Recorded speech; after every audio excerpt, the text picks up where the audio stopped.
So the panel discussion is to just open this up a little bit beyond the specific talks.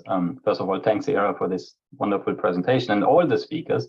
So I would like to ask all the organizers and all the speakers who are still available to just join this virtual panel. So I will start by looking at our poll.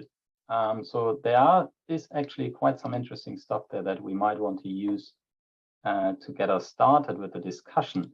So we had run this online poll with a few questions relating to fairness, and interestingly, some of this was already mentioned by you. So we'll have a look. So the first question we asked was, what means fair in the context of AI in medical imaging? And I guess maybe that is one that we don't need to discuss in great detail here, but it's interesting to see the different answers here. So this is a word cloud, and unbiased sits here very much in the center. So I think this is great, and we will share this, but I think it's nice to have a look at that, what people came up here. So the first question I would like the panel to comment on, or anyone who really wants to make a statement, is we ask people to think about the biggest barriers and challenges in algorithmic fairness. And there was a possibility to rank 3 things. So now we limited it a little bit by just giving you 3 options. So if you have a 4th or 5th option, please do chip in. But apparently people see the lack of appropriate data to be the biggest challenge. And I think, Era, that is something that you mentioned as well in your talk. We need better data. So I would like to ask the panel, what do you think about those 3 items here? And what can we do about this? What should we do about this? So if I could propose a 4th option, which I think would go between 1st and 2nd, it would be a lack of appropriate benchmarks for applying methodology to data. So I think there's all these methods that people come up with in the core ML papers or conferences rather, but there's not enough people applying such methods to healthcare data to see how they actually perform. So I think that's also another important idea. And I guess it relates a little bit also to the problem of the metrics. So let's say you had the data. Which metrics would you use in such a benchmark? Yeah, one thing on that point is I think there's maybe too many metrics. So I think it's not always clear for people like what is the most relevant metric for the application they're looking at. So yeah, I really like this idea of benchmarks that Harun just mentioned, so long as we don't try to like really beat these benchmarks and those metrics and then forget about everything else. But I think it's a very good way of like standardizing and posing the question in a way that people can start focusing on and yeah, start addressing. Yeah, there is a 4th maybe point that I would also put there, and this is a lack of diversity in the teams, in the people that are developing this, right? This is something it wasn't listed there, but I think it's really important as well. If we don't have people in the teams that can identify potential biases, I mean, we have the example from Tignit and Joy, right? With the case where Joy was like putting the mask and seeing that the system was not recognizing her unless she had the mask. So I think this is really important, and it illustrates also potential issues that may arise when teams are not diverse. Melanie, before chipping in, I just want to back this point a little bit up that Enzo was just making. We actually have some data on this in our poll, which was the poll on where are people located who joined the workshop today. And I think it's an interesting one, because if you think about the virtual setting, the time zone where we sit, there's a continent entirely missing in our participants. And we did have registration from Africa, but at least in the poll, nobody participated and said they're currently sitting while listening to the workshop in Africa. So I think that is on Enzo's point. We are not only lacking data in the research setting, we're also lacking the diversity in the teams who do the research. Melanie, please, over to you. Of course, Ben, and I completely agree with that point. Maybe I wanted to highlight in some of the big neuroimaging studies now, for example, the continuation here, ABCD, HBCD, they actually are so far now that they have tried to hire their teams diverse, because they realized, and they could actually see, especially in the uptake with respect to the local diversity, for example, the hospitals in Florida trying to get more Hispanic participants, it helped them to actually hire in the recruiting teams people from that background, because then they could access them, they would find the right channels. So this is definitely going hand in hand, the recruiting and the data set composition. Yeah, that's a great point. Anyone else wants to chip in on those barriers and challenges for addressing fairness? I would like to would like to put out one challenge to both Haran and Ira on the benchmarking, and that is to quote something that Ira said that really stuck to me, which was fairness does not transfer.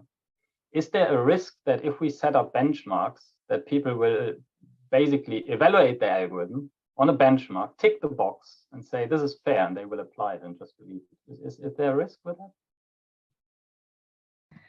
that? Yeah, I guess that's a very good point, and I think this is why it should be like in general. I think a benchmark shouldn't be like domain specific. So this is something that should, especially in the medical setting, there should be like a held out hospital, right, that we try to evaluate without ever seeing before, because this is kind of realistically the scenario that we want our algorithms to really perform well and be fair at the same time. So I think this should definitely be kind of a component that would be part of this benchmark. Yeah, I'll add on to that by saying that I think if we were to have a benchmark, it should have a lot of different modalities, a lot of different tasks. One good benchmark is the WILES benchmark for domain shift, which has been used a lot in the core ML field. So I think something like that for medical fairness would be interesting. Agree. Definitely. Any other comments? Yeah, and just to add to that, I think, yeah, this comment on the modality, basically developing techniques that can be almost like modality agnostic would be ideal. There's this, I think, decathlon that has been put together for segmentation, right? We can imagine the analog of that for domain generalization or fairness.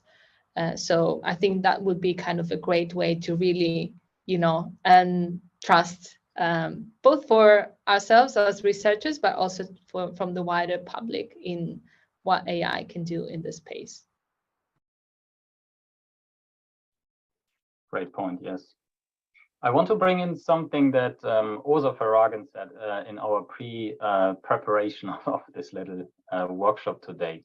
And it relates actually to a discussion that Enzo and Ira had at the end of Ira's talk, which again, I think relates to the point of fairness does not transfer. But so the point that Aasa was making is that in medicine, we might find situations where different disease patterns appear in different subgroups, right? And having a model that does well on all subgroups and across gender or biological sex or whatever attribute you want to take might sometimes not be realistic or even represent reality, biological reality. So how do we deal with this? And I want to put this first back to Enzo, because he has done a nice study on looking at gender imbalance in chest X-ray. Here's my question. Should a chest X-ray disease detection model be done specifically for male and female in order to work properly? No, I don't think so. I mean, of course, our study has a lot of limitations actually in that sense. But okay, I could go and talk more about the limitations of our studies than actually the findings. But something we observed there was that basically, I mean, we know that CNNs are really data hungry, and so and as we show more variety to the CNNs, they learn features that are more generalizable, right? So we actually observed that when we were training models with 100% male or 50-50, for example, cases, at least in our experiments, the model trained at 100% male was not always working much better than the one with 50-50, keeping the fixed number of samples in the training set. So we actually think, and I think it makes completely sense that basically showing more diversity, in this case represented by gender, but could be something else, helps here. So no, I don't think in this case a specialized model would help much more. And also, this is one of these particular cases where you don't want to ask people whether you are male or female to put you in a model, right, or in another model. And so this is also something we have to consider when we develop these systems and then we deploy them in the hospital.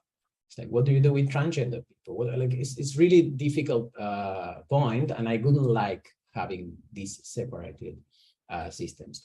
On the other side, it is true that some particular tasks are more difficult in one population than the other. Like in particular, when we look at X-ray images, and this is something I think the paper by Melanie and Aasa was commenting on that, there may be some particular diseases that are more difficult to detect in female than in male because of the breast that is generating shadows and making the problem more difficult. So these are also things we have to consider, but I wouldn't in this case suggest training a model for everyone. Yeah. Oh, great points. Just to add something, some of those models exist. So I know in some breast cancer screening, for example, I believe that all the commercial products that are out there are excluding men. Right. So all breast cancer screening AI commercial systems are currently for women only. Andy, I'm pretty sure you have something to add to this because you also looked a lot into data imbalance and how it affects machine learning models. Yeah, so I just wanted to play devil's advocate and disagree with Enzo, just to generate some discussion. So if the answer to your question, Ben, is no, that we shouldn't train separate models, or if the answer is that we should not train separate models for different demographic groups, then we're asking AI to ignore that attribute, basically. We're asking it to ignore whether a person is male or black or whatever. Would we ever do that to a doctor? So a doctor, for example, when they're diagnosing cardiovascular disease, they know that certain cardiovascular diseases have much higher prevalence in certain races than others. So they always have what they call a pretest probability in their mind when they're making a diagnosis. So if I was to go to a cardiologist and say, diagnose this disease, but don't just ignore what race they are, ignore what sex they are, I don't think I'd be very popular.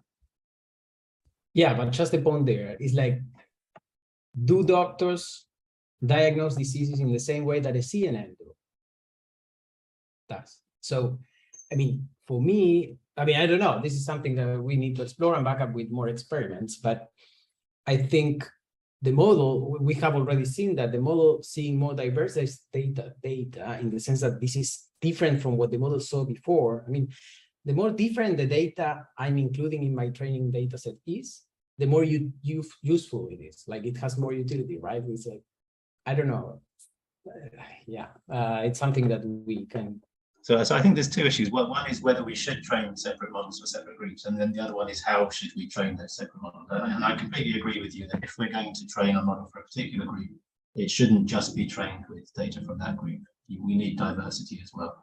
But that doesn't mean that we shouldn't try to train different. Yeah, because sometimes you will have people that is not in any of those groups, so you need to somehow interpolate. And for that, well, I think seeing everybody at the same time is better.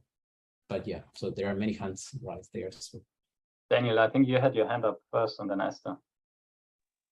Yes, I think that to add on to Andy's point about oftentimes we come across solutions that are demographic dependent. Like there are extreme cases. So for example, in lung cancer phylogenies, a very specific group of phylogenies, specific types of lung cancer only appear in East Asian people. And so chemotherapy drugs, which are targeted at general populations, do not work on those lung cancers, or are much less effective. And so, discovering this in the mid-2000s, we now have a class of drugs which are specifically oriented toward East Asian people.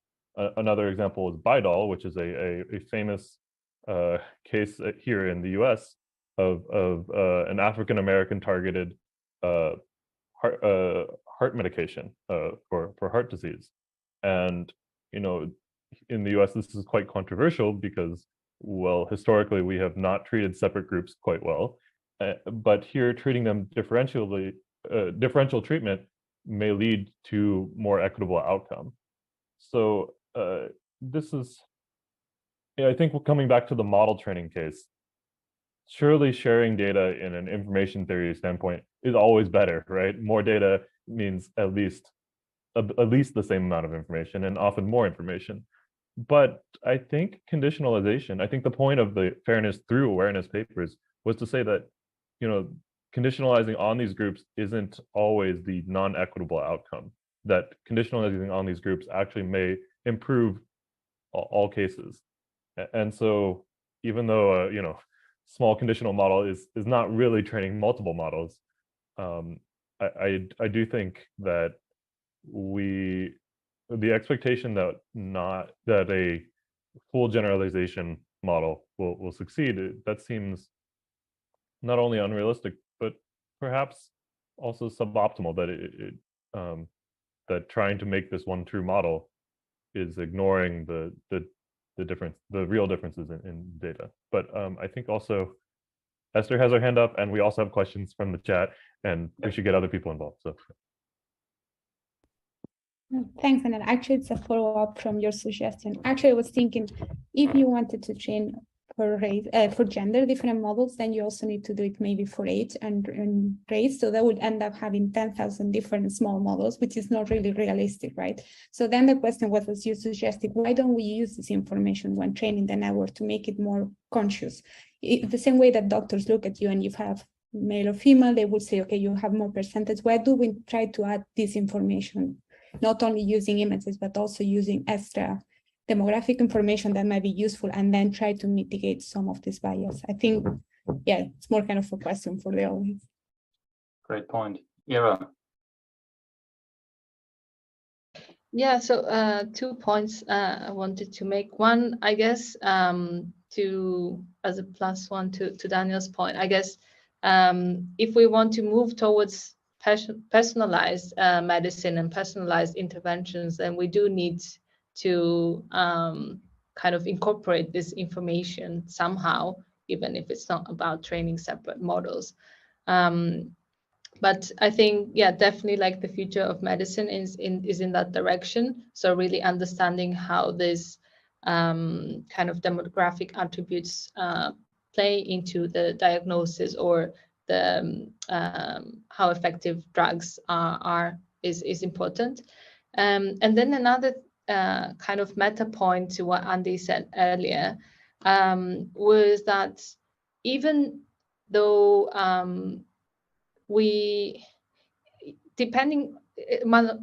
regardless of whether we have subgroup specific model or group-wide model, there may be expert annotations that have different quality or different kind of confidence for different subgroups. For example, in dermatology, this has been shown in different studies that, the expert annotations, the ground truths based on which we then train our models, are not as high quality for darker skin tones as they are for lighter skin tones. And I think we also need to kind of incorporate this quality of the annotations, or the confidence in the ground truth, in the way we train and in the way we evaluate models when it comes to this, exploring these subgroups.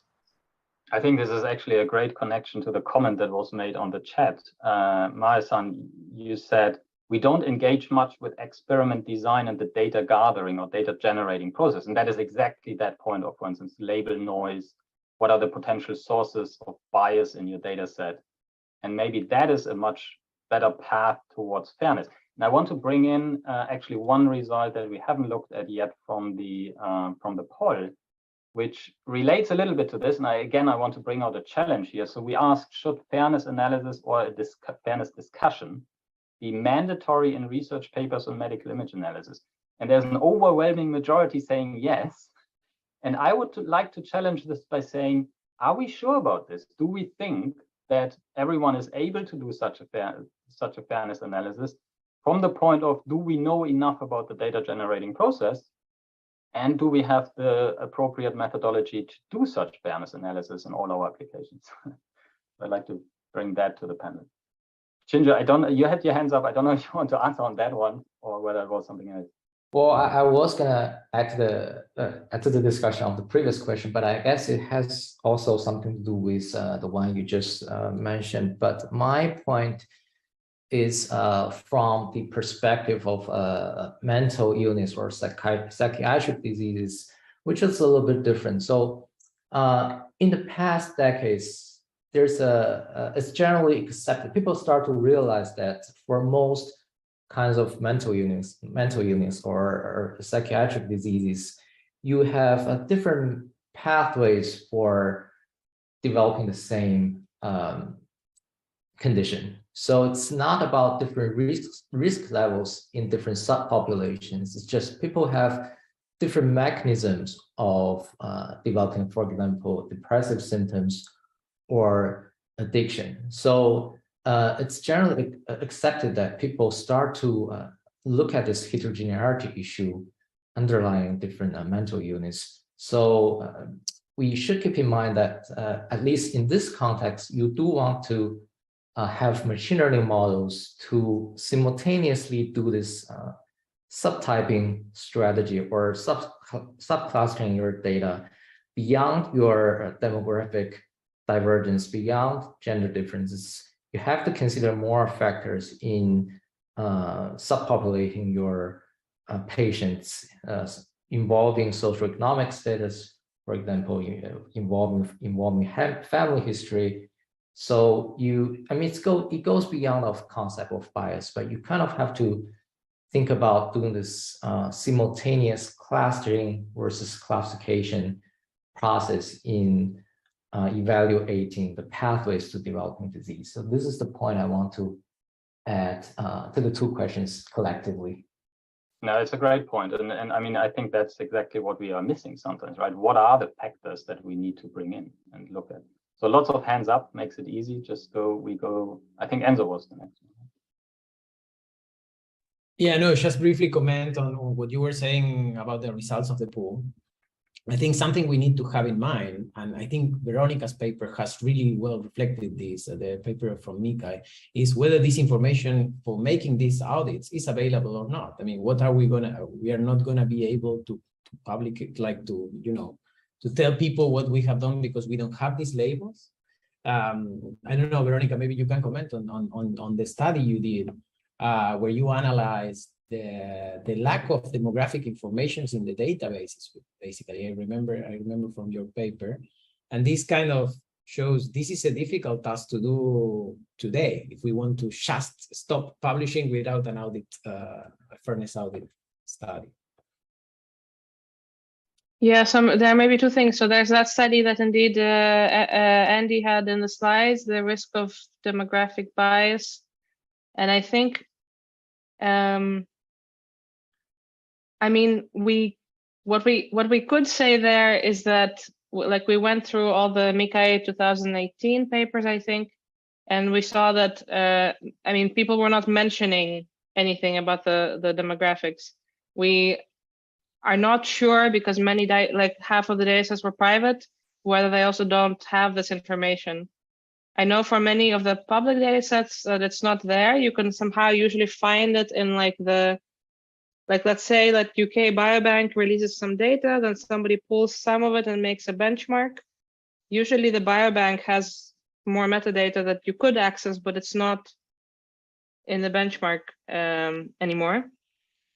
And then I think, because then you can already do like import my favorite weights from TensorFlow. You don't really need that to get started. So that's what people optimize on. And I think my general point with benchmarks will be, even if we do add that to the benchmark data sets, you might get the same problem as what we, in the paper that I linked just now from Nature Digital Medicine, you still get into that like involvement of the researcher in the optimization process. Once you have all the labels available, even if we make it more complicated by adding more labels and more metrics, people will find ways to fine tune to the benchmarks that are available, I think.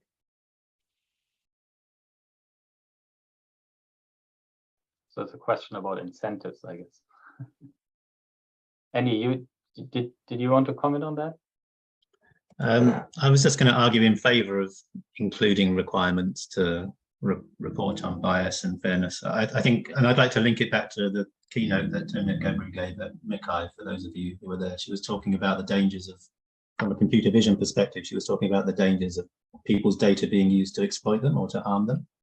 And I think in medicine, we're moving now towards an age where increasingly large clinical data sets are going to be available to us as researchers. Currently, it's not coming with any constraints. You know, I could take that data and use it to train a horribly biased model that performs very poorly for certain demographic groups. Nobody's going to tell me, as far as I know, nobody's going to tell me that I can't do that. So I think if we're going to make these big data sets available, they need to come with strings attached. People need to make sure that they are equitable and that they're benefiting different groups equally. I'm not saying it's easy. It's going to be an imperfect process, but if we don't try, I think there's a big danger that we're going to go down a very dangerous road. Good point about the potential risks, even with like sharing large data sets. Melanie, I think you also had a question earlier about large data sets. To Ira, I don't know if that was discussed already, but please go ahead. Yeah, so I guess with the data, one of the things that I think is important when we're talking about assessing bias and fairness in the papers and making it required or not is, I think, to take the completely opposite view that was also mentioned again by Veronika. People will always find a way to show you one measure is good for their model.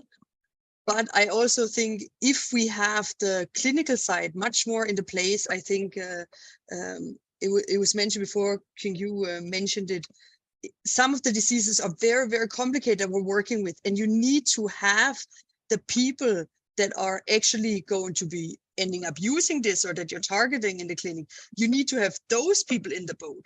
So I think a bias and fairness evaluation is good, yes, if it's including the target, what you're going for. Just throwing some numbers out on benchmarks, I'm not sure that's enough, or if that is enough to actually facilitate clinical benefit for the patients at some point. So I think it needs to be a very reflected way of assessing bias and fairness, and it needs to have the clinical impact in mind to make it reasonable. Yeah, great point. Daniel, I don't know if you want to go first. There's also something on the chat that I could bring in. Sure, yeah, this is just a short point, but follow up to Melanie's point, and perhaps a disagreement with Andy, that if we induce a requirement that all systems we build are fair, or all systems that we review, at least in our conferences, are fair, you know, this puts a pretty strong regularizer on having such a requirement be measured and enforced, and it disregards perhaps the context in which the data are collected. So to bring back Karim's example, who's currently on a flight, so he can't bring it up again. In the Peruvian example, you know, there's a sub-demographic that is physiologically different because they live at higher altitudes in general. And, you know, should we expect performance to be the same across differential physiologies? I don't think so. So would a paper testing such a system be rejected if it was shown to be not fair? Well, it's not fair for reasons that are extrinsic to the system. And this nuance will be lost, I'm sure, in review. But I mean, hopefully not lost, but it could be. And so we will end up losing systems that could have been proposed. On the other hand, you know, fairness encouraged seems like a good perspective. So yeah. Oh, let's go to the chat, I guess, next. Good statement. Just checking, Ira, do you want to comment on that one? Just a very quick note. I know industry is a bit underrepresented in the audience, so just to bring in this perspective, because I recently went to the Machine Learning for Healthcare conference where I presented this work, And I was pleasantly surprised to see that actually in industry, it is becoming a standard to do this kind of fairness analysis.